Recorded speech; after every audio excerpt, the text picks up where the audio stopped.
Hello, I don't know how, but every time I go to do one of these book reviews, it's actually really sunny days. So, once again, I'm being blinded. I don't know how it always happens.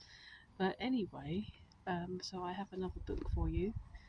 This time, it was this one, The Cottingley Cuckoo by A.J. Elwood. Now, this was a lot better than the Joe Brand book, the last one I reviewed. Um, It's it's a mystery fantasy and psychological horror. It's described as, which is not something I'd normally would have picked. But I actually saw this at work. Obviously, I work in libraries, and someone had reserved it, and I looked at the back. Cottingley.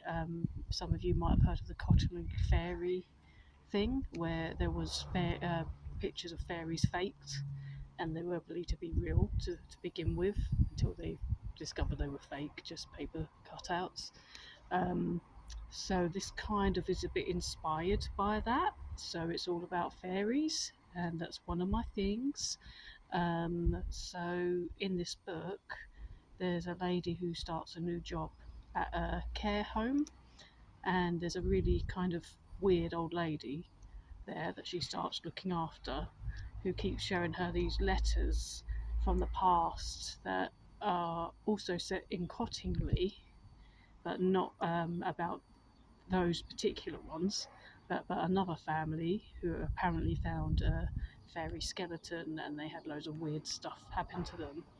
And she kind of reveals these letters to her bit by bit, and she's kind of like enticing her to read them, and she acts really weird and it's quite creepy. And the woman gets pregnant, um, the one reading these letters from the old woman, and things just keep getting weirder and weirder and weirder. And she starts to believe that this old woman might actually be a fairy, but in a bad way. Um, so it was really good, and it was like really compelling. I just kept coming back to it. It was really well written, and it really like drew me in. But sadly, I can only give it 4 out of 5 and not 5, because the ending was really anticlimactic. And I thought it was just me, but I looked at Goodreads reviews and a lot of people felt the same, that actually there was not really a clear cut ending. Um, there was actually more questions than answers at the end, which was really a shame because the rest of the book was amazing. So, yeah, it is worth a read. It's just, yeah, be prepared for being let down at the end.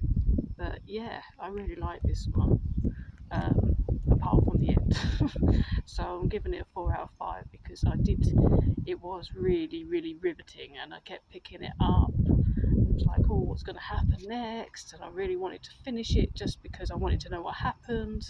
But then I didn't really find out what happened, so that was a bit of a shame. Yeah, so it's a good book. Apart from that. So next up, the next one I'm reading is a classic called Fahrenheit 451, which I've never read. So we'll see how that goes, and I'll let you know. But yeah, so that was this one.